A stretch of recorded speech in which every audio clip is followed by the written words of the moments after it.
Hello, hello, hello. Welcome to the stream. So, we've had a little bit of news flying around recently.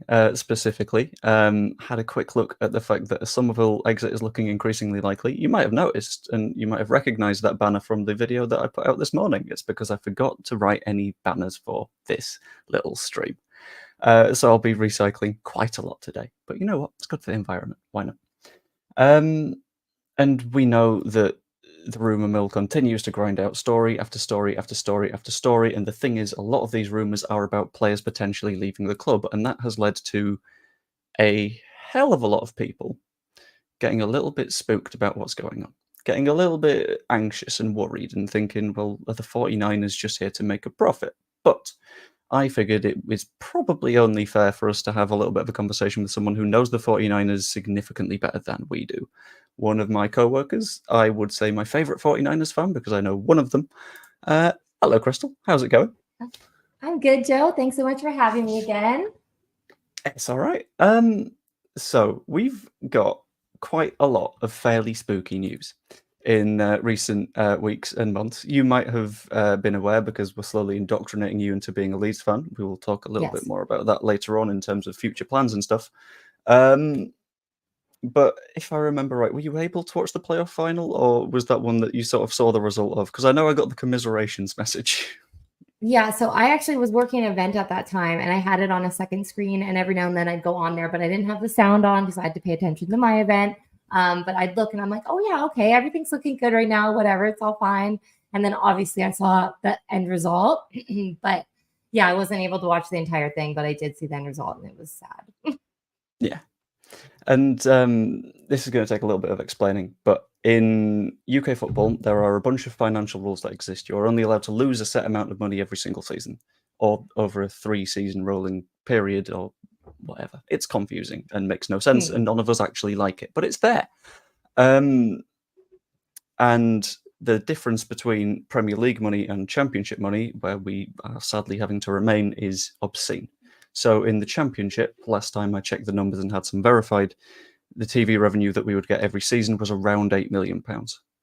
In the Premier League, I'm just going to quickly double check because I want to get the number as accurately as possible for last season, because it's bigger than I remembered it being, which is really, really bad for us because that's the amount of money that we have missed out on. Last season, the average side getting the Premier League prize money and broadcasting revenue.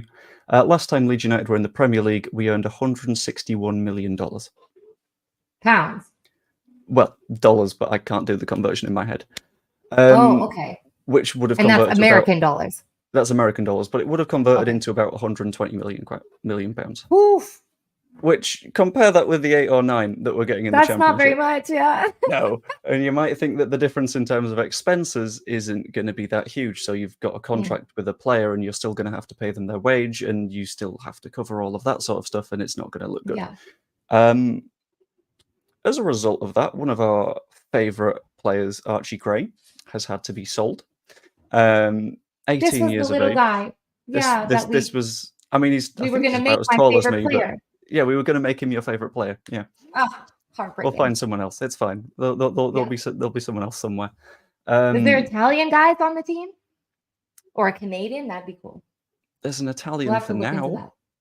Okay, maybe. But that's the same sort of situation in which other football clubs are like, "Ooh, we can't let the look of that," and we're in a position where we can't just say no to bids because we're sort of setting players with firm price tags and saying, if a club reaches this price tag, perfect. That's what happened with Gray. Right. We set the price of something like £40 million, and Spurs came in and paid it, and I think he ended up as the 4th most expensive 18-year-old of all time, with only Real Madrid ever paying more for an 18-year-old footballer, which is a really, really good price to sell at. But people sort of thought that the selling would stop at that point. Okay, question. This may sound silly, but the player himself, does he get a cut of this money that's being thrown in order for him to go over to that new team? Because in the NFL, let's say like a player gets traded, the the trade that happens, that team that takes over, they're the one that has to pay him that contract now. Is it the same, or does the team make the money on that? Okay, so what happens with it is Leeds get paid the £40 million, and in terms of the player, he is open to negotiate whatever he wants with the buying club. So he might want to negotiate more of a wage, which is always kind of likely. He might want to negotiate maybe a signing on fee. So when he signs for Spurs, he gets £1 million or something like that. But in terms of like, what do Leeds owe him at this point? Nothing, because the moment he signs for Spurs, the Leeds United contract is just done. Oh, I don't know if I like that or not. I feel like it makes it more about the game, though, right? Because like when the players in our situation on the Niners side, which I think we're going to get to this later, but when the players are the ones that are negotiating how much they want to re-sign a contract for, let's say, 5 more years with the same team, they're the ones that are like, no, I want this amount per year, and they're banking all of that. They get a signing bonus. They have incentives for each year. Oh, if I get over a certain amount of yards, I'm going to get more. That's all in the contract, and that's all on the player. The team doesn't really get any of it. Yeah, that's only when changing teams, though. So, like, if we were to sign Gray to a new contract ourselves and he didn't go to Tottenham, then it would be a case of he is open to discuss another signing fee for Leeds United because he would have signed a new contract, so he can do all that sort of stuff. So, if I remember right, a big example of this would be Kylian Mbappe when he decided to stay at PSG last time around. Right. He's moved to Real Madrid since. I saw his interview about being cheeky with the Ronaldo thing. Did you see that? That was cute. I did, but I don't particularly like either of them. So, but yeah, when it comes to that sort of stuff, you can negotiate huge signing on fees. So he negotiated something like over a 2-year period, he'd make something like 600 million euros or something insane like that. Can you imagine? Honestly, it's nuts. But it's the way that he was able to sort of say, look, I'm one of the best players in the world, and this football club is owned by the Qatari state. So you've got the money. You might as well pay it. The only time where a player changes clubs and there isn't like money reliant on it is when the contract just ends. And that has happened with us this season. We had a player called Jamie Shackleton. That's such a Yorkshire name now I think about it. But he came up through our academy. He's now 22, 23, but he never quite broke into the first team. So the club offered him a contract, but were like, you might not be able to play consistent football for us. But because his contract had ended, he was free to talk to whoever he wanted to. Which happened, and he went to Sheffield United, which is, I don't know if I call them a rival of Leeds, purely because every single club in Yorkshire thinks they're Leeds as rivals. But do they? Why? Because when it comes to Yorkshire, historically, Leeds are the biggest club in the county. But you also have to look at the fact that Yorkshire is a really weird county because it's technically broken into 4 different ones. So West Yorkshire is where Leeds are. You've got teams like Bradford, who are the closest city to Leeds, who, because of that, are like, okay, there's a rivalry there. Yeah, that makes sense. Let's have an argument, but we never play against them because they're bad. We've got Huddersfield, who are also in West Yorkshire, who are, I'd say, the second biggest team in West Yorkshire, who obviously, as a result of that, think, you know what, we're as big as Leeds, and that's a rivalry on their end, but it's one of those where we're just sort of like, okay, sure. And then the Sheffield United one is there in South Yorkshire. They are, I'd say, the biggest club in South Yorkshire. We're the biggest in West Yorkshire, so it's a bit of a jostle going on there. It's the same for the likes of like Hull, Middlesbrough. I'm just listing a bunch of places that you've probably never heard of. See, they're all sounding the same to me, but yeah, I'm going to take your word on it. Yeah, but this is a good way of putting it. Every club in England thinks that we're their rivals because Leeds had a bit of a reputation for being a bit kicky in the 1960s and 70s, and a bunch of clubs are like, you know what, I don't like you then. Which is what word did you just use? Kinky? Kicky, as in kicking people. Oh, no. It's like, what? How do you know this? Don Revy in bondage gear, Jesus. So It's Wednesday. It's hump day. Happy hump day, everybody. Yeah, sure. Most of that team are either geriatric or not around anymore, so that is a nightmare thought. Ugh. But yeah, that's basically the background on how transfer markets work and all that sort of stuff. And Okay. because what we've been doing a lot is we've been so far selling players because we needed to cover the financial stuff and stuff like that. But technically, the financial year ended on the 1st of July, which means that we should be okay after that. Hi, Mike. I just saw that you followed me on Twitter. Thank you. Oh, Mike. I love Mike. But with all I've met that, him in real life. Good guy. oh, nice. Yeah. But with all that sort of taken into account, the fact that players are still going out and we're not seeing many players come in means that we've had a lot of fear going on at the club, Right. including the very, very first comment that I saw on this stream. One that I have starred and one that I'm going to self-censor because I don't know how it affects the monetization and stuff. Uh-oh. And this is the reason that we're going to have a discussion on sort of 49ers and recruitment and how they do it in the NFL and how it might come across to the UK. Don't the 49ers give a about what they're doing to turn Leeds into Hull again? And this is why we're having this conversation.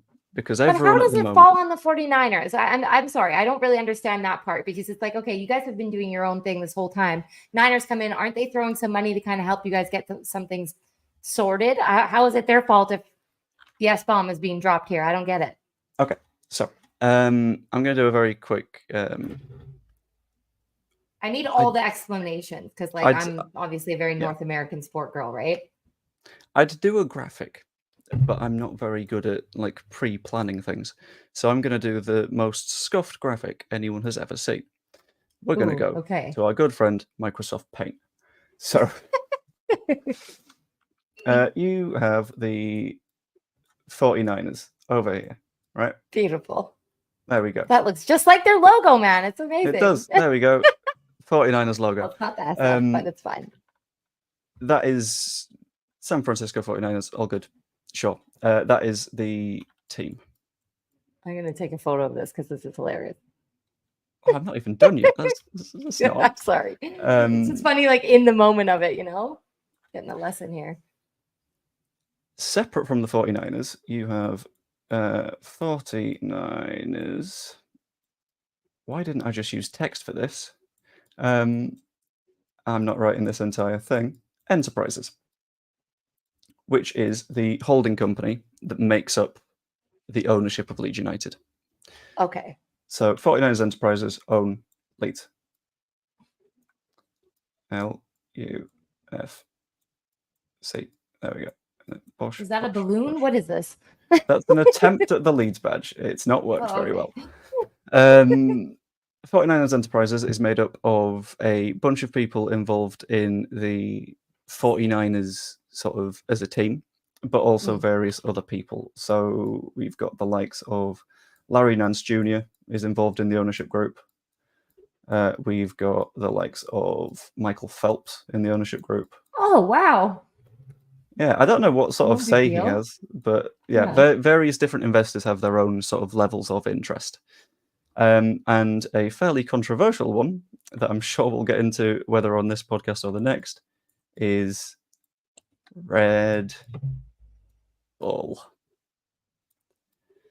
Oh. And lots of people don't like Red Bull's involvement in this because they've apparently purchased a stake of the holding of Leeds United.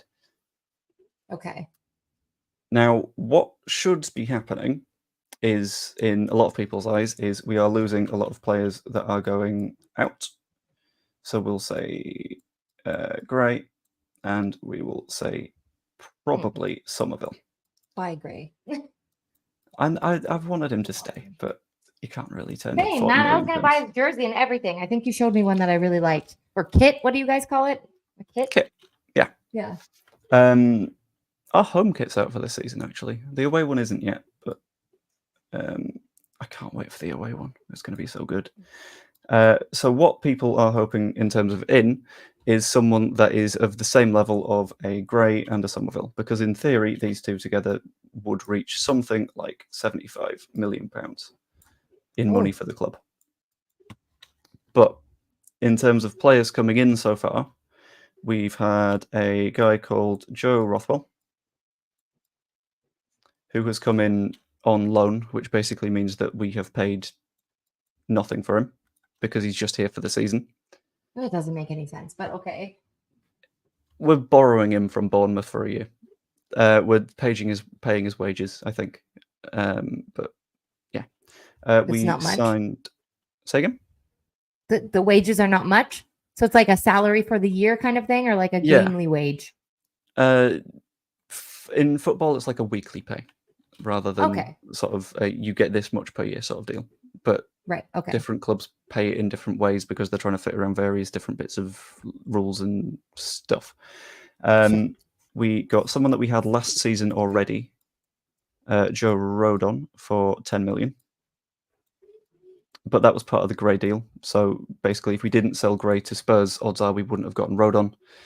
And then we signed someone for, I'm also going to say 0 because he won't have cost much. A guy called Alex Cairns, who used to play at Leeds, except he only played like once and wasn't very good. And he's literally just there to fill some like squad registration quota stuff. So effectively, what a lot of people's complaints are is that £75 million, which is currently £40 million, but we've had various other players going out and Somerville is still likely to go out and all that sort of stuff. People aren't seeing that being matched in the incomings. And that's what a lot of people's complaints are. But at the same time, we're recognizing that when the 49ers have signed people, there's a difference in the way that we do it compared to how other clubs have been doing it. So a lot of what you'll see in the football world is, have you heard of Fabrizio Romano, who is a football journalist on Twitter? I don't think I have. No, it does not sound familiar. His entire thing, his entire gist is he is the guy when it comes to football transfers and rumors and stuff like that. He's the person that a footballer's agent will talk to say, look, I kind of want to move. Can we like spark up some interest between clubs and stuff like that?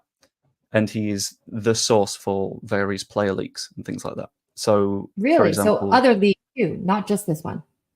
Oh, he will leak all sorts of stuff in the world of football. He is a hub of football news, which is scary because I've seen what it's like to deal with one club's news, and he does like lots of them. Okay. So, it's like the Ian Rappaport or Adam Schefter of the NFL. That's what it sounds like. Guy with like all the sources. Yeah, effectively, yeah. So, for example, earlier today, he did a tweet saying West Ham are still interested in Jean-Claire Todibo, but he's giving total priority to Juventus. That sort of thing is something that an agent will likely have fed him to go, right, okay, so we're fancying a move to Juventus, but can we keep the interest going just to sort of boost wages and stuff? Yep. Which kind of makes sense from the agent's part. It kind of makes sense on the club's part because our previous owner, named Andrea Radrizzani, was, and we didn't know this for a fact, but we theorized incredibly close with Fabrizio Romano because there was one transfer deal that we were trying to do with, I'm not entirely sure, it might have been PSV or something like that, where effectively Romano's tweet read something along the lines of Leeds United secure signing for XYZ person,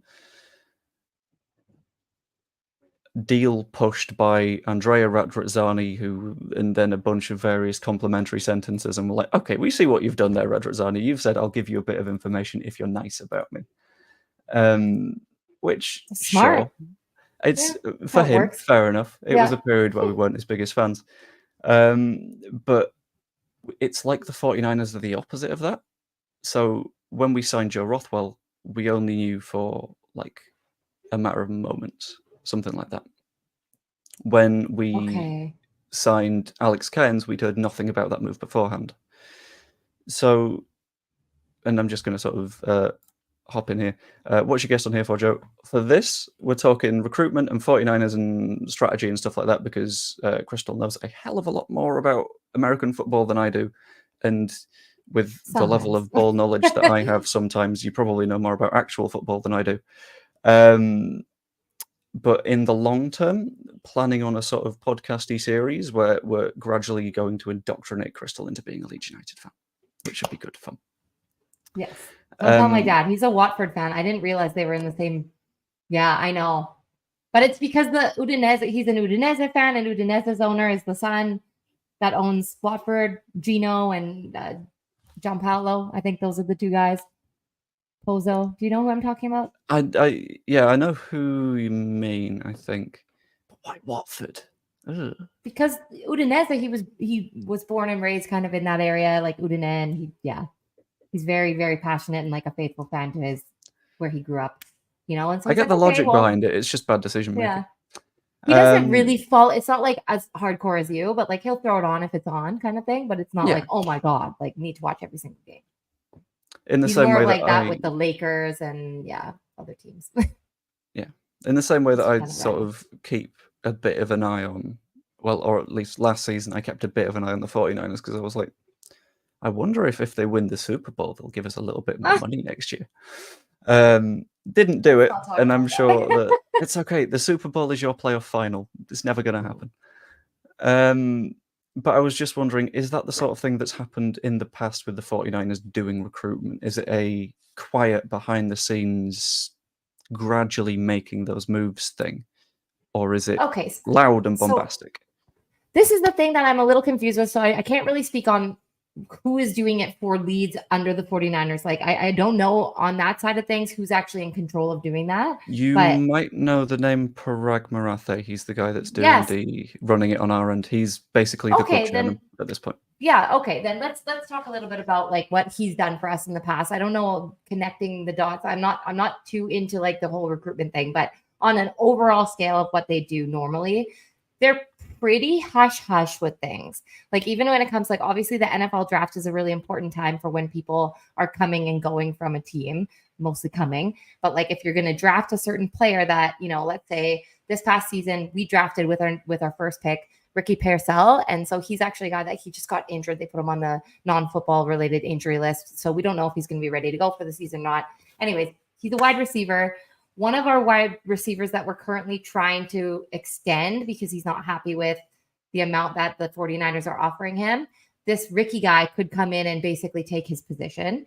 And so as a business, they're looking ahead to there's a big buzz. Somebody's delivering something, I'm sure. It scares me every time. But basically, the Niners always look ahead like, okay, if this guy's going to end up leaving, we need to be able to fill that spot, and it's got to be as seamless as possible. And they end up doing things that kind of take people off guard, I think.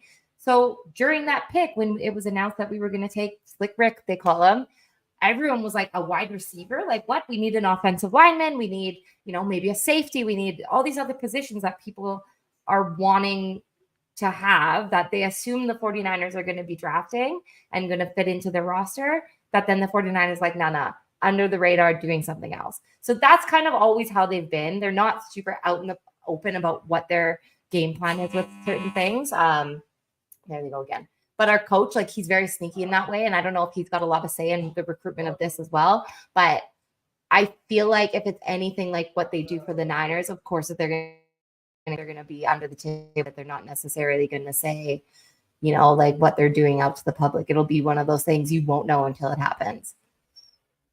Yeah, so this is sort of part of the course in both areas. This is sort of the standard in both the NFL side of things and in the football side of things. It's something that is just like their MO, and they're going to sort of commit to it kind of deal. Yeah. They don't show their cards. You know what I mean? Yeah, and I kind of prefer it that way, because the amount of times in the past few seasons where we'd have rumors flying all about the shop, and it would be Radrazani being like, yeah, we've signed Gakpo. And then you learn that at the end of the window, we've not signed Gakpo, and 3 months later, he's gone to Liverpool. Was sort of like, all you're doing is you're advertising the targets that we've got to other clubs and saying, well, do you want them? Because we're still working on a move. And it's like, well, that's, you know. Yeah, I feel like it's the same. And honestly, we're going through that same situation right now with the guy that they're trying to extend. And it's just this whole thing. They don't typically extend big name players like our star players until the end of July, more like beginning of August. And so there's a player that's been pretty vocal online and on social media saying things that he's, disgruntled, that he's not happy with the current situation, that he wants more money, that 49ers are disrespecting him. He's one of the reasons we got to the Super Bowl, which I agree with. I think he's a pretty incredible. His name is Brandon Ayuk. He's an incredible wide receiver. He's one of the reasons that I think we had the success that we did last season.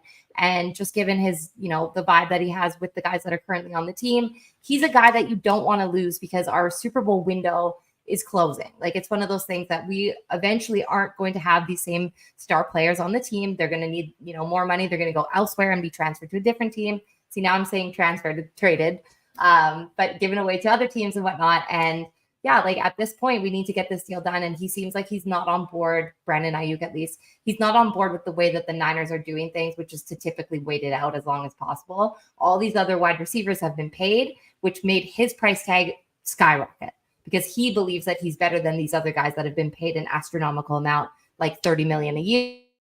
He's kind of for. So I don't know if I agree with how the way the front office does things for the 49ers, but I don't know. We'll see how it pans out. I hope you guys don't have to deal with the same sort of thing, because it can be frustrating for the players. It can definitely be frustrating for the fans, because we're all just sitting here having to endure like all this talk online, all this talk. The pundits that are talking on broadcast and whatnot saying Brandon Ayuk's going to become a Steeler. He's going to go play for the Commanders with Jaden Daniels. All these other things are happening. But it's like, okay, as 49ers fans, we believe he's going to continue to be on the 49ers. We know that they've done in the past deals that get done a bit later, but then the player's happy. Even if they request a trade, they end up playing for the 49ers. It's this whole thing. Like, why can't we just do it a bit earlier and just make everybody happy right now? You know what I mean? So that's a bit frustrating. I just hope that doesn't trickle over to you guys, because that sucks. For sure. Yeah. I think the sort of complex spot that we're in at the moment is, whilst your fans are aware of the fact that, like, that's what's happening so far, you're aware that you wait a while to get those deals done. This is only our second season of being actually owned by the 49ers, which means that we're in a little bit of a complex spot where we're not used to that, because last year was also absolutely chaos because the sale didn't happen fully until like the end of the transfer window, which made things a bit tough and has led to people such as Scooby-Doo, who is always an optimist, obviously.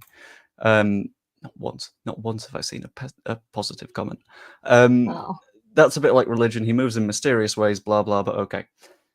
I would just very quickly like to do a quick screen share just to sort of put a point across to our good friend Scoobs, Zoinks, and all that. Which is the right one. I think it's that one. Okay, so this is a list of all the videos that I have done around the time of us signing Rothwell, which happened on the 11th of July. I like to think I'm fairly up on it. I like to think I know what's actually going on. But on the 3rd, we were talking about what was going on with Leeds' finances. On the 4th, we were talking Glenn Kamara. On the 5th, we were talking Somerville. Then Alex Cairns came in on the 9th. On the 10th, we were talking... I did an entire thing on our reported incomings and outgoings and summarising all of that. And then the next day, we signed Joe Rothwell. That wasn't even the next day, actually. Looking at that, that was roughly the same day. Okay. And to me, as someone that tries to stay as up on everything as I possibly can, like, that tells me that clearly there is a little bit of moving very quietly and secretly in the background, because nobody knew that Rothwell deal was happening. A lot of people have sort of looked in retrospect and gone, yeah, well, it made sense, didn't it? Of course we did that because X, Y, Z. But it's not really true. I think I've seen one person who said anything about Joe Rothwell beforehand, and it was like on that morning, I think, off the top of my head, which is...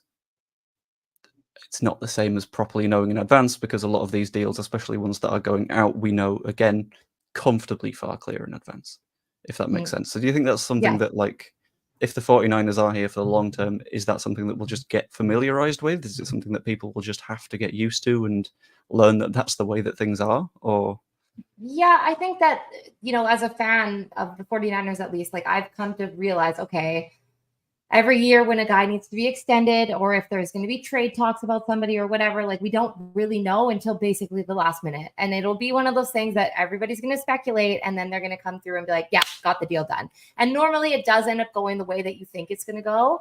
But I will say they do surprise you sometimes too. So let's, given this guy that you're naming, what's his name again?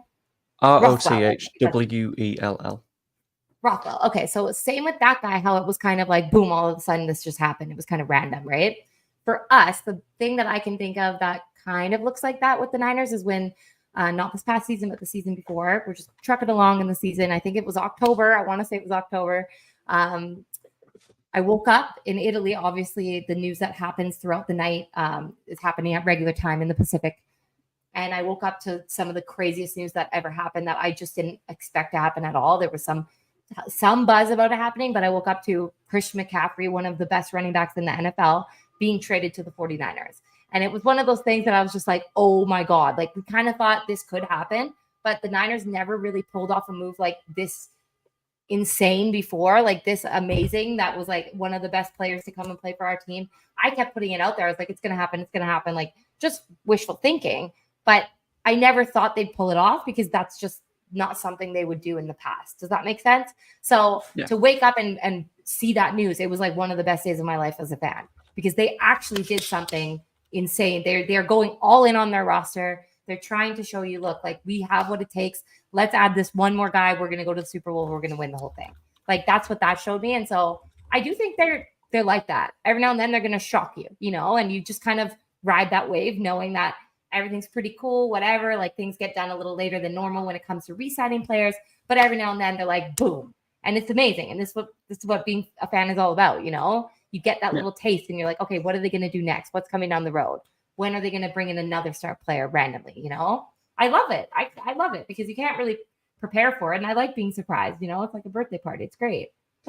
It's more fun to be excited, basically. Yeah. Like throughout the second half of last season, everyone was all terrified and ongoing and spooked. And admittedly, there was a little bit of me that was like, oh, what if we don't get promoted? And that ended up coming true. But at the end of the day, throughout that period, I got to sort of, having deliberately gone, yeah, but it's not gone wrong yet.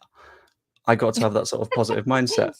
And whilst it did go wrong in the end, whilst things were sort of in that slump, at least I was having a good time, Like, I was disappointed, and I spent a good, 4 or 5 minutes at Wembley afterwards, just sort of, staring at the pitch in my seat as everyone was leaving, like, oh, we're doing this again, aren't we?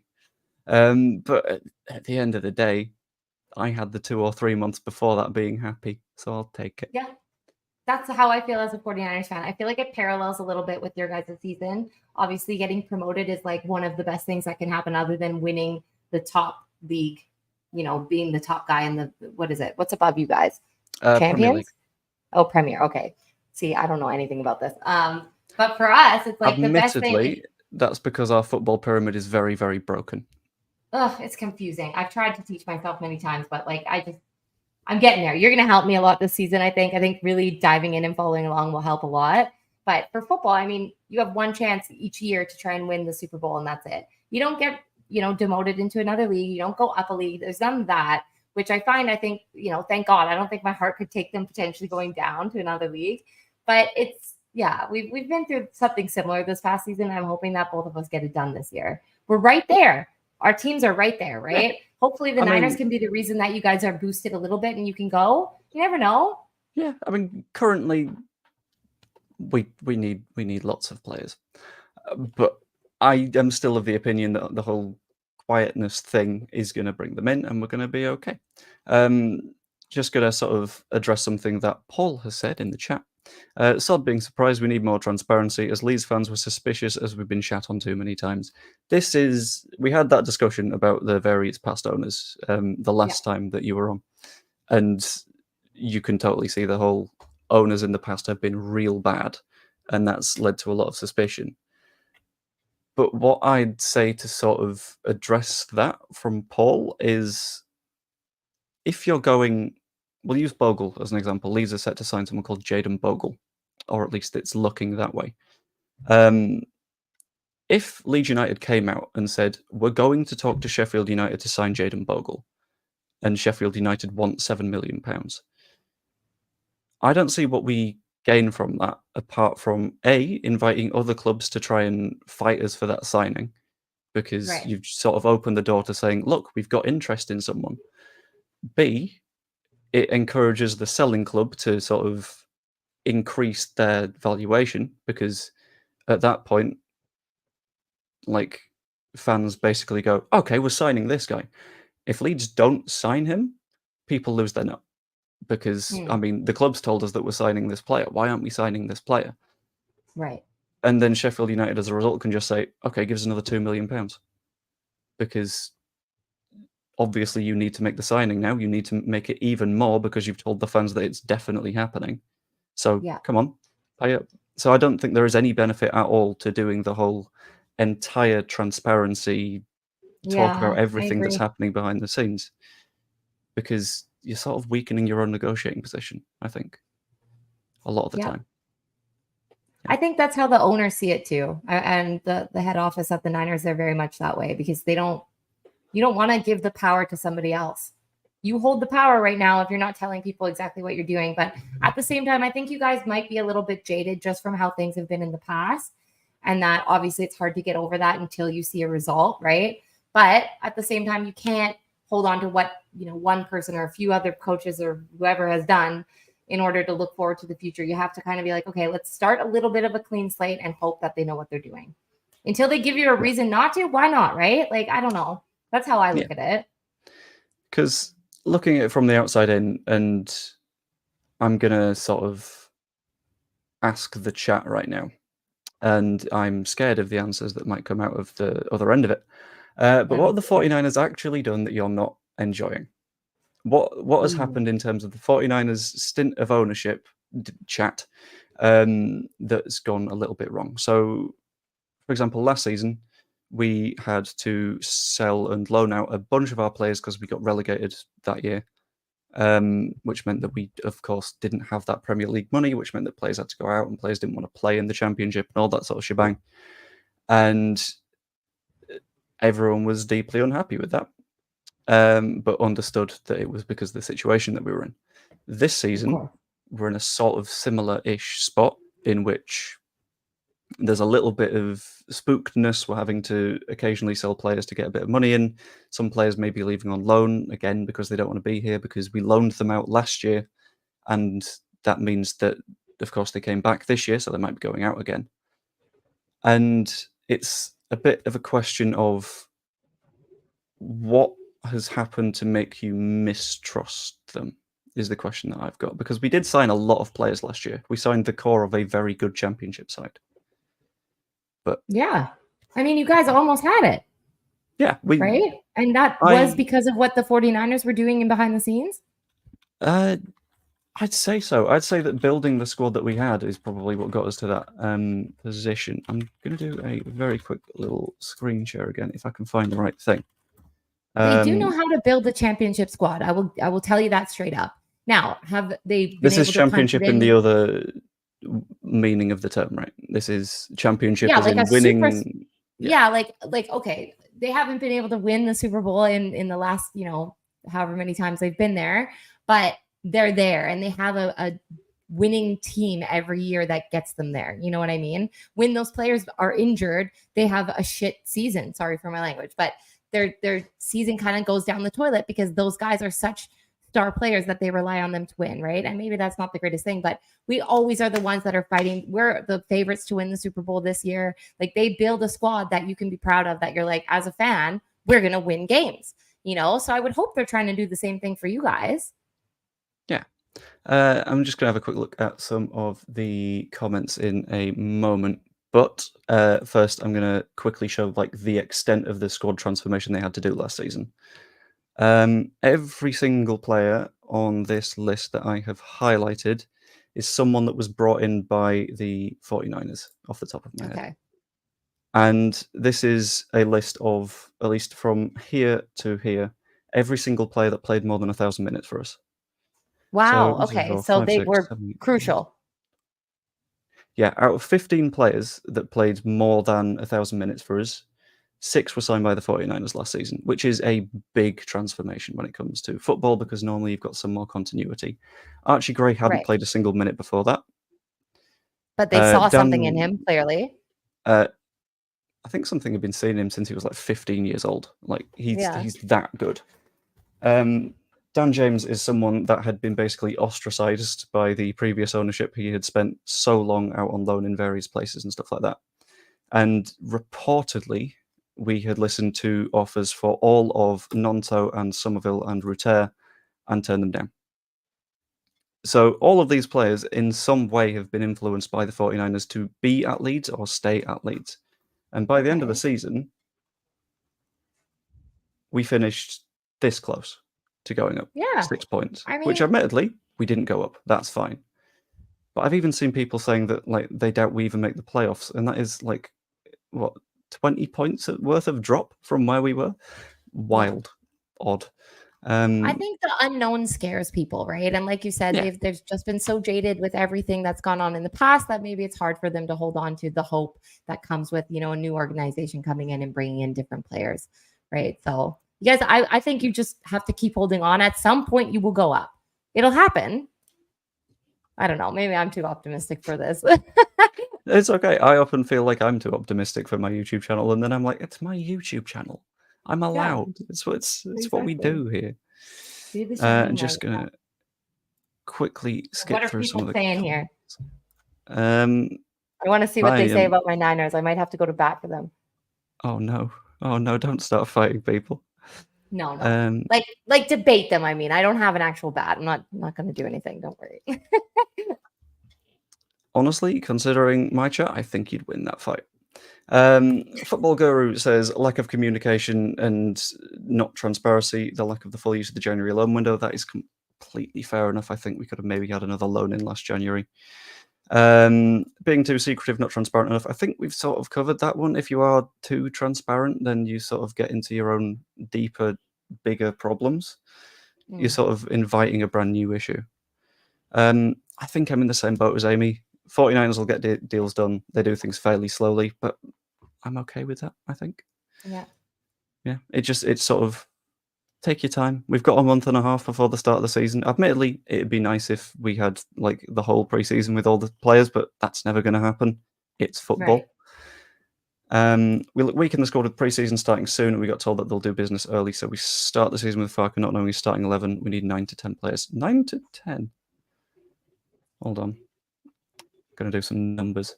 Like you guys need to sign another 9 to 10 players? Potentially, depending on who goes out. That seems like a lot. I don't. Yeah. Right back, left back. We probably need a centre back, unless we keep Vuba. 2.5? No, call it 3. Need another midfielder. I'd say we need to replace wingers. I think we'll lose 2, so we'll call that 7. And then maybe a 10. 7, 8, depending on who goes, I think. So you guys don't actually like keep the same squad? Like it kind of reshuffles every year? Ish. So wow. Yeah. Basically, this is exhausting, man. I don't understand. I know. So you can keep as much of the squad together as you can, but we are not in the top division, and we've got players that are good enough to be in the top division, and a lot of them are looking around and going, yeah, okay, I'll go over there. Which means that you get significantly bigger reshuffles than you would have done in other situations, which is not perfect for us. We look. That's sad. Yeah. It's kind of bittersweet because you want your players to play well, obviously, in the season, but the more they're putting on tape, showing people what they can bring to the table, the more they're going to get poached for next season. Yeah. And that makes it a little bit of a struggle. Yeah. Right. We looked not good this time last season, but we ended up with what we did. I'm not that worried. Yeah, a lot of the business we did last year was after the equivalent date now. I think, is it the 17th of July last year, the same date as it is today, that we made our first signing last year. And that was Okay, with so things are going a to lot start of players popping off going up. now. Yeah, I think Yeah. things will kick up, and this is sort of the drum that I've been banging for a little while. There is very clearly going to be some progress. It's just I think people aren't thinking it's really quick enough. They can't take credit for Archie and Rodon was on loan. Rodon was still signed, though. Like, you do still sign a player if they're on loan, and even if not, he's here permanently now, signed by the same ownership. So either way, they get the Rodon credit. Ampadu and Grove were good signings. Byram too, absolutely.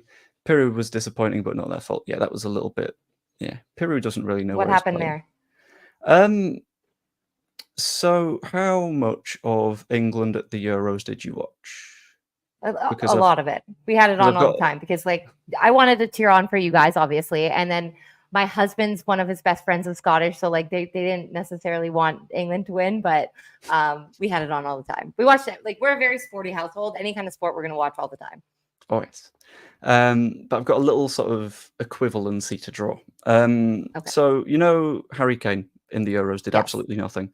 Is in theory a striker, but he kept drifting a little bit too low, a little bit too deep, and he couldn't get involved in play at the other end of the pitch, and that meant that in terms of attacking, we were kind of naff. Yep. That's Piru. Okay. That's why all season, not all season, all the way throughout the Euros, I was like, oh, I know how this ends. I know that this ends with a cross into the box and then no one is there to finish it because I'd watched it time and time and time again last season, which was a problem. Right. But there was this expectation that he'd be able to finish, and that just didn't happen. It wasn't even that. It was he's someone that when he could take a shot from a decent position, he could finish. He's, in terms of shooting, really, really good. But this is where I know there's a very specific stat for this, and it isn't always the easiest to find. There it is. So on FBref, my fun little data hole and we've got an alter ego of me that on this channel we like to refer to as stats bitch, because when people start having takes that I disagree with, out come the numbers. There you go. So his average shot distance was like 17.6 yards out, which isn't great. That's like edge of the box sort of area. Okay.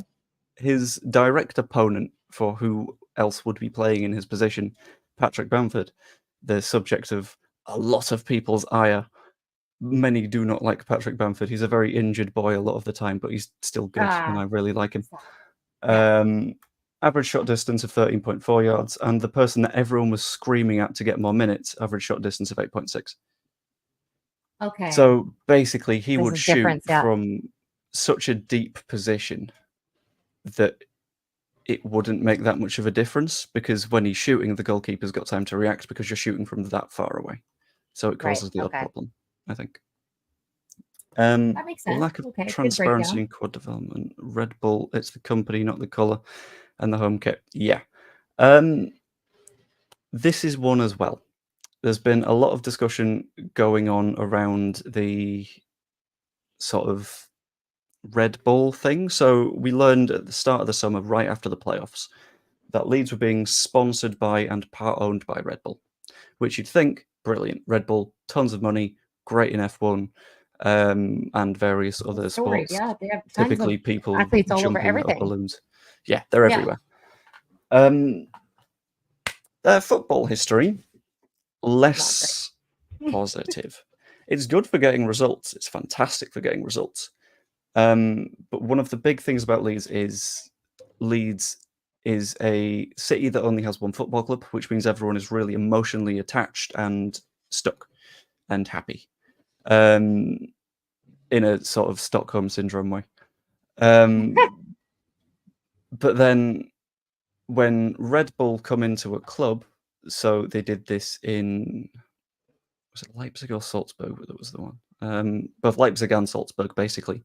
They took over local community sort of clubs, changed the names. So it was, I think, Austria Salzburg was the original name of what is now RB Salzburg, and changed the badge and changed the kits and changed the colours that they wear and everything like that, which as Leeds fans being quite connected to the club's culture and stuff like that is something that is a very don't do that. Do not even touch that. Do not even think about that.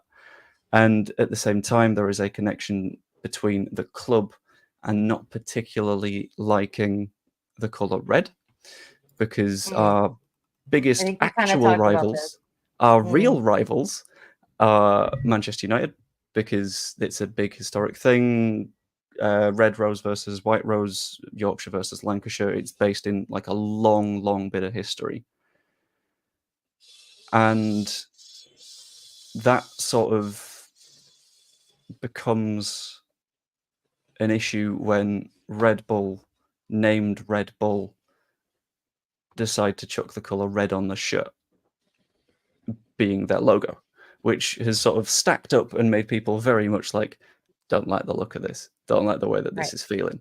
So that's added to the sort of distrust. I'm not sure if that's even a 49ers-y thing or if that's something that that Red Bull were looking at doing anyway. I know we've had discussions around similar to that before, but I feel like the what's got Niners people would spoken. never change a storied thing. Like they're very much the same thing. They keep their logo the same. They're like their colors are their colors. So that's something that probably is more so a Red Bull thing. I don't want people to think that the Niners are the ones coming in and changing the colors and, you know, taking away from the historical meaning behind everything. That's not what they're trying to do here, because they love their history. They're exactly the same, you know. Yeah. But I mean, they're also a red color. But I mean, I can't say I love red, but I get where you guys are coming from. Like, I don't think that's them trying to shift anything.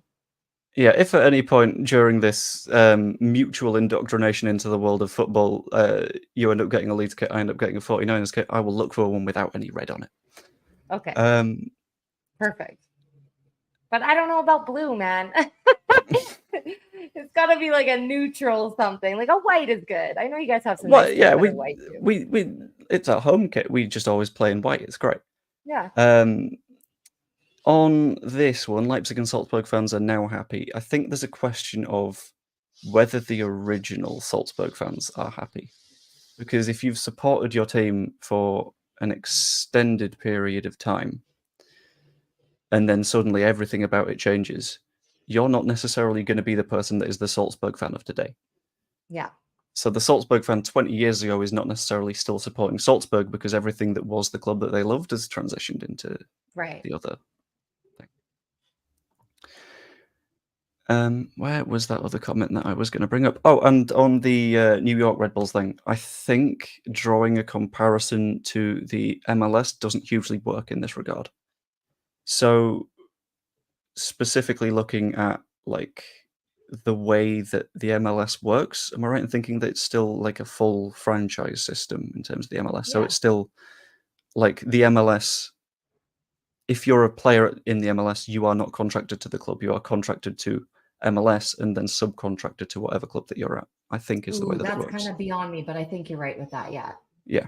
So I think drawing the New York Red Bulls comparison doesn't hugely work. I don't think. I live right next to the city ground, love Forest, but support Leeds. Am I allowed to like red? As long as it's not associated with the county of Lancashire in any way, shape, or form, or the city of Manchester, I'll maybe let you off. Or if it's the Rafinha shirt red, we'll let that one go as well. Joe, nobody's holding us to ransom. I don't agree with the Stockholm analogy. You're held to ransom by your own memories, in a way. Because you remembered things being good, and then it was now, and then things were less good. And you're like, no, it could still be fine, right? It'll be great. We'll see. I want the black grey from this season. Are you talking about that training kit that came out? Because that's a quite nice kit. Black and grey is neutral. I like that. I'm a big fan of black, clearly. Yeah. I mean, it's not clearly. I mean, it's not strictly a kit is the confusing thing. I'm going to do a quick... where was I looking? I was looking there. Yeah. I love how organized my streams are. It's always just sort of like, oh no, think of what I'm going to do. Okay. No, that's how it should be, though. Yeah, it's nice sort of vibesiness. So the training top for this season is something like I've stopped sharing rather than continue to share. Well done, me.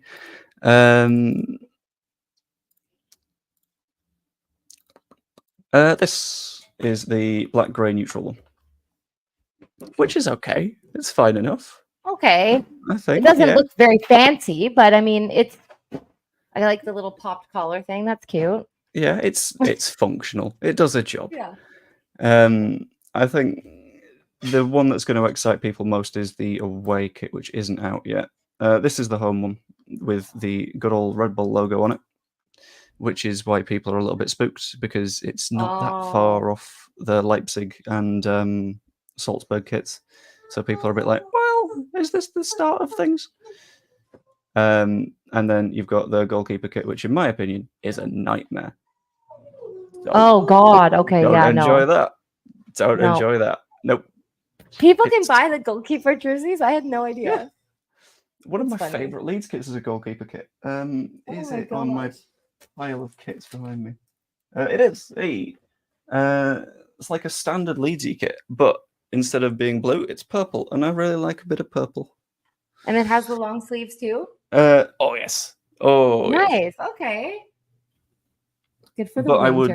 I would never actually play a net with it, because I would ruin those sleeves so badly in no time at all.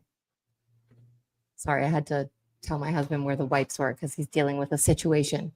That's it's all in good. the Gabby's bag in the buggy. Okay. Yeah, no. Okay. Question though. It might sound silly. When you go to a game, do you wear a jersey? For the most part, yes. But it's weather dependent, because our winters are grim. Genuinely horrific. I'm gonna see if I can find the specific match. To anyone that might remember, what was the season that we played Scum at home and it pissed it down? Was that 21-22? And when you say pissed, it was like a lot of rain. Oh, it was a lot of rain. It was so much rain. I've got to find a copyright-friendly version of this video.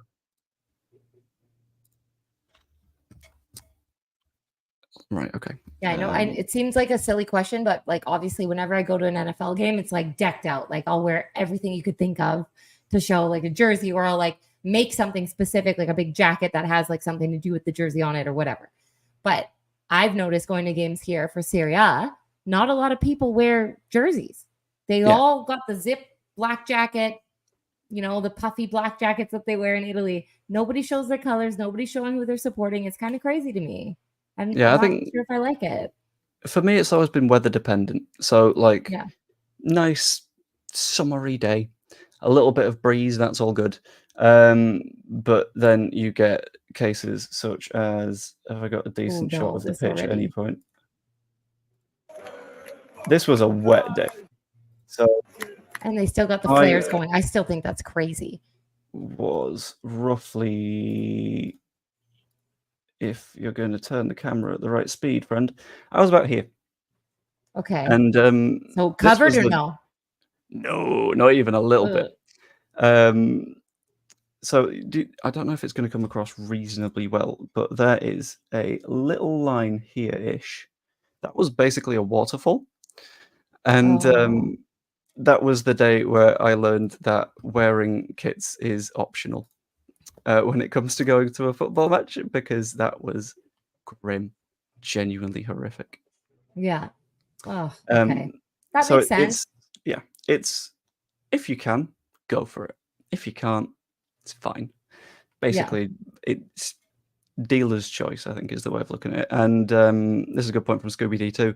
That's why people buy oversized. You can wear over a hoodie or something warmer. Yeah. I don't do that, because sometimes at 7-a-side when we need a spare kit, I'm like, nice. I'll just wear a Leeds shirt from a couple of seasons back. So to do that, I could do without it being a parachute.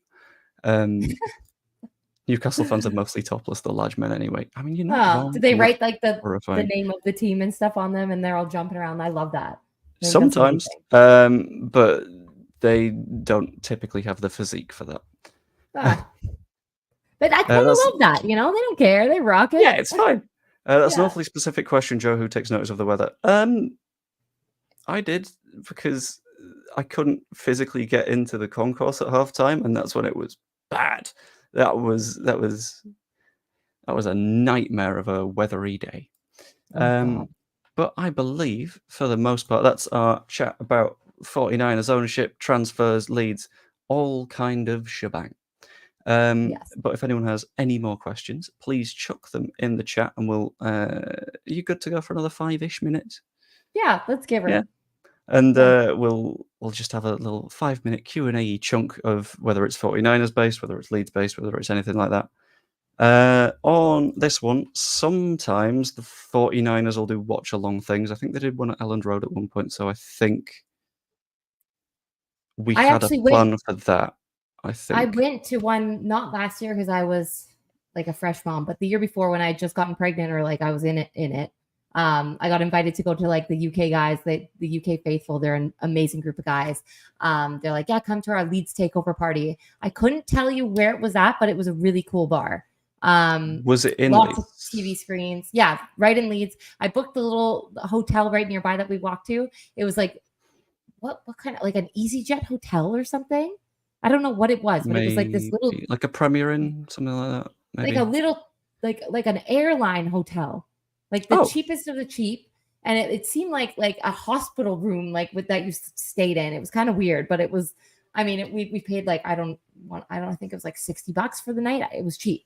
Anyways, right in Leeds, and I thought it was the first time I've ever been to Leeds, and I friggin' fell in love with it, man. I absolutely loved it there. So I know the Niners are gonna host another takeover party, and the UK guys are gonna put it on again this coming season. Maybe 1, 2, 3. I don't know. There might be a couple of them. Is that some cheeky in the know insider knowledge? And before hopping back to it, thank you so much, Christopher. I really appreciate that. And as always, all the membership money is going to Prostate Cancer UK, and that's huge. Thank you. Massively appreciate it. It's always weird when I don't know what to say. Anyway. No, you said everything. That was perfect. Anyway, go on. 49ers. I don't know if it's like knowledge that people don't know already, but my UK guys are really awesome. And they're like, look, it's going to happen again, obviously. So when we have the schedule, when we know what day it's going to be, we're going to let you know. And then I help promote it a little bit on my end. And then obviously I'll look into getting flights and like booking and going. Because that's something I had the best time. It was amazing. I wasn't drinking obviously at that time, but this next time I'm definitely going to share some beer and you have to come. I'm dragging you along. You have to. When they let you know, you let me know. And then I'll... Yeah, go on then. It'll be at stupid o'clock, but let's go for it. It'd be good fun. Yeah, why not, right? The games start at 6 there, so hopefully it's an earlier game that they have instead of like a 2:20 a.m. game. I guess it would be that'd be bad. They wouldn't be able to do that because then the bars wouldn't even be open. That's something I found out at Leeds. Like they kick everybody out at like 12 a.m. Yeah, that's because if anyone's around for any longer, then people in Leeds tend to make a mess. Yeah. They were spilling beer. It was getting messy for sure. But it was sad. Everyone did not want to leave. There were so many people still partying. It was crazy. We shut that place down. It was good. That sounds great. It's awesome. Fine. You win. I think we'd agree to do that anyway, but it's okay. Yeah. Exactly. And do we have any more questiony bits on the 49ers-y stuff? John, I'm afraid to say I don't drink. But you can watch me have a pint of Coke in the corner quietly whilst I watch the things deteriorate around me. That'd be fine. It's actually kind of fun. Yeah. Yeah. I mean, it's just always the sort of thing that I go for. It's like, I don't drink and I haven't drunk since uni, but have fun and I'll try and make sure that none of you kill each other. That sounds good to me. We need more Joes, right? Oh, we don't need any more of me. There is more than enough of me. On this, would you happen to have a little something that you might want to point out on the wordplay front? In terms of... I actually have a podcast called Crystal Ballin', which is kind of fun. And that's something that I try and predict, obviously, what the Niners are going to do in a game that's coming up that week. And we predict the score and do all that kind of stuff, predict who's going to have a good fantasy game. But for me with Leeds, honestly, because now I'm going to be on board with it. You guys are getting promoted this season. It's happening. I'm just feeling it. The Niners are coming in. They're going to help you guys get some incredible players. There's going to be at some point be a shock person that you're going to wake up and be like, oh my God, they made this move. And that person is going to be a difference maker. And you guys are getting promoted this season. That's what's happening. You heard it here first. This is what I predicted a while back. It was like, well, we don't know what the 49ers are doing. So I think our best signing of the summer is someone that we've never heard of. It'll be great. It'll be fantastic. I've popped a link to Crystal's channel in the chat. It's a grand total of 2 clicks for you to go over there and subscribe. So go for it. We're trying to push Crystal as far to 1,000 as we possibly can. I think your stuff's going to start picking up soon-ish after you've done various bits and bobs. I might steal the Crystal Ball name for this series. I don't know. I've not quite decided yet, but we'll find out. But yeah, that's all that I can think of needing to be covered. So at that, before the next time we speak, which I think might be this time next week-ish. I don't know. We've not 100% decided yet. Yeah, I think we do this. Yeah. Okay, we'll go for that. Yeah. Hope you enjoyed. If you did, pop a like on the stream. That's always massively appreciated. Helps it get pushed out a little bit more. Subscribe if you're not yet to both me and to Crystal. Again, the link's right there. You have 0 excuses. Even become a channel member if you fancy. It's 99p, and that all goes to Prostate Cancer UK. Hope you enjoyed, and I will see you later. Ta-ra. And it always takes a while to end.